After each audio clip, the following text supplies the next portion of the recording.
Okay, so today we're diving into something that I think is going to be super practical for a lot of our listeners out there. Yeah. We're going to be talking about educational staffing opportunities Okay. right here in Connecticut. That's good. And we've been digging through a ton of resources lately. Lots of information out there. A lot of information, and we want to try to make sense of it all for you. Yeah. Whether you are just starting out in your career in education, Right. or you've been at it for a while and you're looking to maybe make a change, Yep. advance your career, whatever it might be. Especially here in Connecticut. Especially here in Connecticut. This is all about Connecticut. Exactly. Yeah. Connecticut really has a strong commitment to education. Yeah. And that's one of the things that we've really noticed in all of the research that we've been doing. So there's a lot of different opportunities and a lot of different pathways that you can explore here. Okay. From early childhood all the way up through K-12. Yeah, let's break it down. And even specialized programs. Right. We want to look at really where the jobs are right now. What are the in-demand roles? Right. What are the qualifications that you need? Yes, exactly. Because it can feel overwhelming. It is overwhelming. It really can be when you're thinking about a career move. Especially in education, right? Because it's like, Yeah. it's such a big field. There are so many different options. Yeah. There's so many different things you can do. Exactly. So we're trying to cut through all the noise. Yeah, cut through the clutter. And get you to the information that you need. And figure out what matters most. Exactly. Right now in Connecticut. Yes. What's going on in the education landscape? So just starting broad. Yeah. One of the things that really jumps out is the fact that Connecticut is really investing in its schools. It's not just lip service. Right. It's not just like we say we care about education. They're putting their money where their mouth is. It's like actually they're putting the money into it. Exactly. You can see it in the funding and the innovative programs that are being developed. Yeah. And this directly impacts you as someone looking for a job because it creates more opportunities. Yeah, more opportunities, more diversity in terms of the types of jobs. Absolutely. So when we talk about the types of schools in Connecticut, I mean, right away we can think of just our traditional public schools. Yeah, public school districts. Right. And you have everything from small rural settings to larger urban centers. Totally. And each one has its own kind of vibe and its own needs. Right. And then we have the private and independent schools. Yes, which are really interesting. And then, of course, we can't forget about our early childhood centers. Yes, early childhood is so important. So important. It's where it all begins. Right. The foundation for everything. Yeah, the foundation. And then also all the different specialized environments for students who have different learning needs. Right. Students with disabilities. Yes. And just different needs in general. Yes. So it's a very diverse landscape. Incredibly diverse. In terms of the types of settings that you could work in. So just thinking about location, I mean, this is a big deal, right? Yeah, location matters. Okay, so it's not just about the type of school or the location, it's also about the funding. Yes, funding is huge. Right, because how a school is funded impacts the types of jobs. Impacts the types of jobs available, right? That are available, exactly. So like if you think about it, public schools are funded through a mix of state and local dollars. Right, a combination. Right. Whereas private schools rely on tuition and endowment. And endowments. And then you have grant-funded initiatives. Yes. Which focus on specific needs. Right. And so for you, as someone who's looking for a job, this means you're going to see a variety of employment options. Give me some examples. You might see a traditional long-term contract. Okay. Or you might see something that's more project-based. Okay. That's tied to the lifespan of a particular grant. So less predictable, maybe? A little bit less predictable. Yeah, more dynamic, too. But also more dynamic. Right, okay. So it's a really interesting landscape. Interesting and always changing. Always changing. But throughout the whole state, things are shifting. Some areas are seeing declining enrollment. Okay. While others are growing. Yeah. Because of new residents or development. Right. So just to connect that back to you, someone who's listening to this. Student diversity is on the rise. Okay. Especially in those urban and expanding suburban areas. So what does that mean for you if you're going to work in those schools? This means that skills like cultural competence and being able to support students who speak different languages. Like English as a second language. ESL. Exactly. Are becoming really valuable. Yeah. And we're also seeing a continued growth in special education services. Okay. To meet the needs of students with disabilities. So let's get specific now. Yeah, let's get down to brass tacks. What kinds of jobs? What are the jobs? Are out there right now? that are in high demand. That are in high demand in Connecticut. Consistently at the top of the list is special education. Special ed.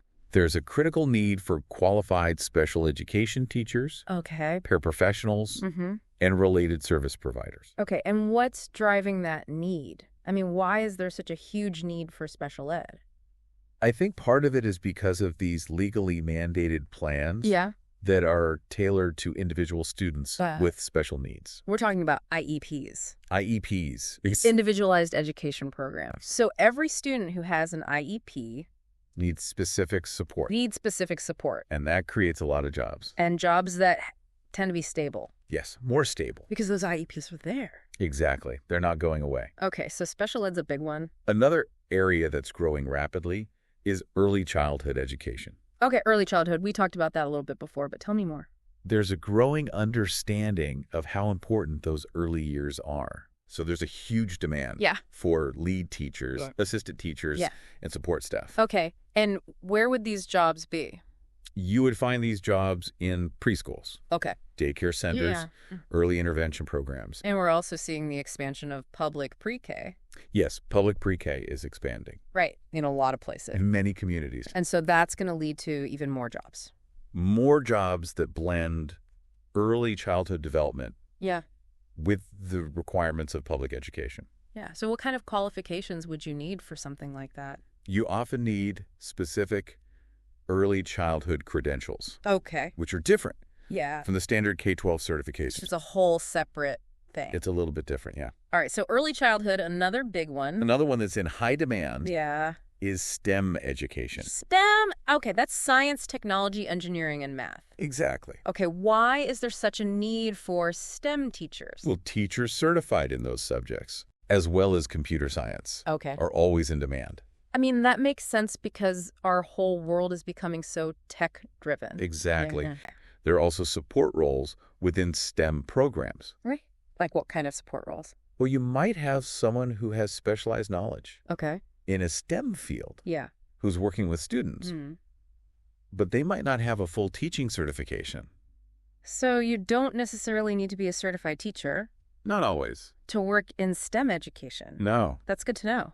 And then thinking back to that student diversity. Okay, yeah. Multilingual education is another crucial area. Multilingual, okay, so we're talking about... We're talking about ESL teachers, bilingual educators, multilingual paraprofessionals. So anyone who can speak... Multiple languages. Especially Spanish, English, bilingual skills. Okay, Spanish, English, that's a big one. That's a huge one right now. Especially here in Connecticut. But other language combinations can be valuable. Depending on the community. Exactly. Right. And these jobs are not just about knowing the language. It's also about... Cultural understanding. Being able to connect with students from different backgrounds. Absolutely. Okay. And then we have those support service roles. Support services. Okay. These are the unsung heroes. They are the unsung heroes. Of our schools, right? They keep everything running smoothly. Yeah. They might not always require the same level of certification. As a teacher. But... they're essential. Totally essential. So what are we talking about here? Give me some examples. We're talking about school counselors. Okay. Social workers. Yeah.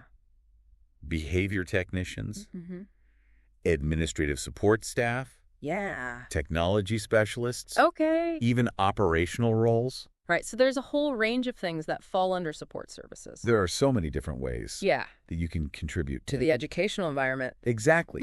Even if you're not a teacher. You can still make a huge difference.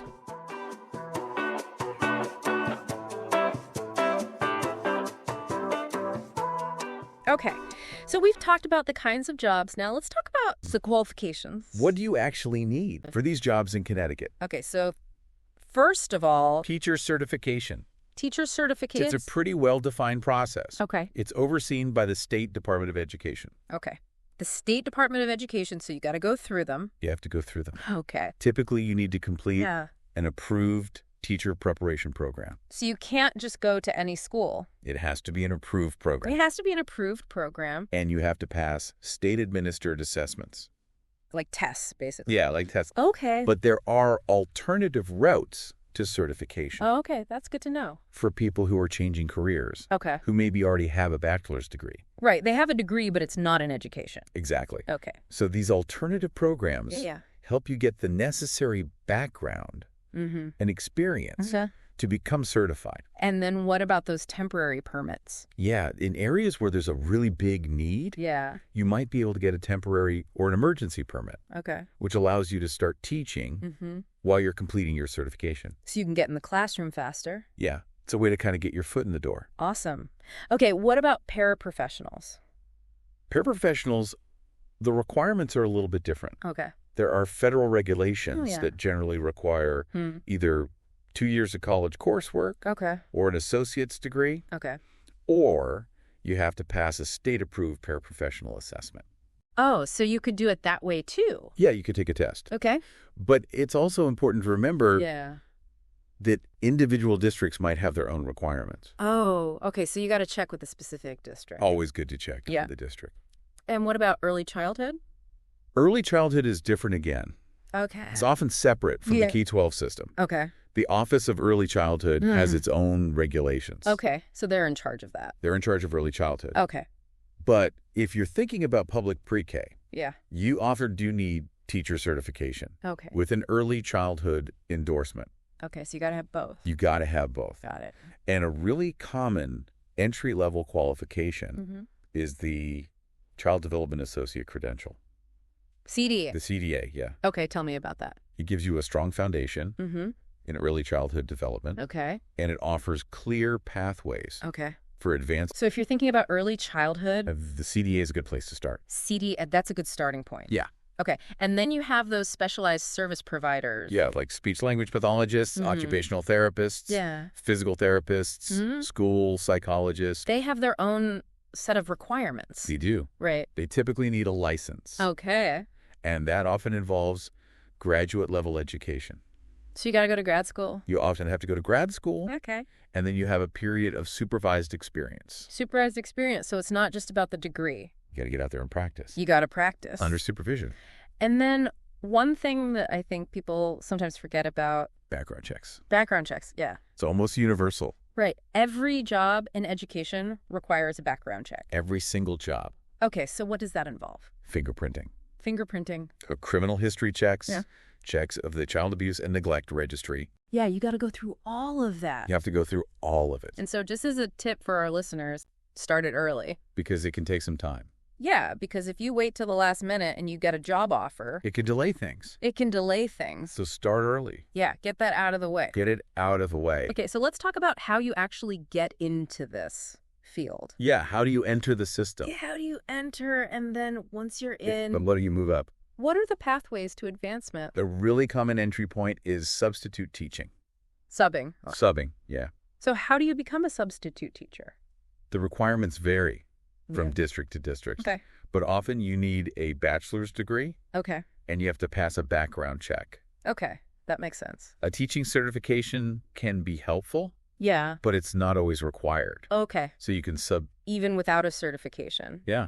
Okay, so that's a good way to get some experience. It's a great way to get experience. See different schools. Yeah, see different schools. Different grade levels. Different grade levels. Maybe even different subject areas. See what you like. Right, figure out what you like. Another great entry point is paraprofessional roles. Paraprofessional? We talked about this earlier. Yeah, we did. Remember, they often have less stringent requirements than teaching positions. Okay. So you can get in Yeah. with less initial qualifications. So you can start working with students right away. Exactly. You get direct experience working with students. You can observe how schools function. Right. See how it all works. See how it all works. And a lot of districts There are a lot of districts. have developed these paraprofessional to teacher pathways. Exactly. Okay, so you could become a teacher. Yeah, if you start as a paraprofessional. Bro, that's awesome. And sometimes they even offer tuition assistance. Wow, so they help you pay for your degree. They help you pay for it. That's amazing. Okay, so once you're in, how do you move up? So there are clear paths for advancement on the instructional side. Okay. You might start as an assistant teacher and then become a lead teacher. You might develop expertise in a particular subject area. Right, become a specialist. Become a specialist. Okay. You could even become an instructional coach. Okay. Or a mentor supporting other teachers. Awesome. And on the administrative side, you might start as a department head or a grade level leader. Okay. And then become an assistant principal. Yeah. Then principal. And eventually maybe even move into a district-level position. Wow. Okay, so lots of possibilities. Lots of possibilities. For growth. Yeah. And I think it's really good to know that Connecticut supports professional development. Yes, professional development is huge. A lot of districts offer ongoing opportunities. Like what? Like tuition reimbursement. Okay. Leadership development programs. And the state itself sometimes offers programs to support advancement. That's awesome. In high-need areas. Okay, so the state's really invested in helping teachers grow. They are. Okay, so we've talked about a lot. We have. But I want to talk about one more thing. Okay. Which is agencies. Staffing agencies? Staffing agencies. Yeah. Because a lot of people find them really helpful. They can be very helpful. In their job search. Especially in education. So why is that? Well, one of the biggest benefits is that agencies have this deep market knowledge. Okay. They're always talking to schools and districts. Right. So they know about job openings. Yeah. Sometimes even before they're advertised. Oh, wow. That's a good tip. Yeah. So you might find out about a job. Before anyone else. That no one else knows about yet. Exactly. Okay. And they also understand the requirements. Yeah. The hiring trends, what schools are looking for. Okay. So they can really help you target your search. Okay, that sounds really valuable. It can save you a lot of time and effort. Yeah, I can imagine. And they can also help you with the credentialing process. Okay. Which can be really complicated. Yeah, I was going to say that sounds complicated. Especially if you're coming from out of state. Yeah, or if you're switching roles. They're switching roles, yeah. So the agency can kind of help you navigate all of that. They can guide you through it. That's awesome. And they often have a variety of placement options. Okay, so it's not just like you go to them and they're like, okay, here's one job. No, they might have contract positions. Okay. Per diem work. Temporary roles. Okay. So you can try out different things. Right.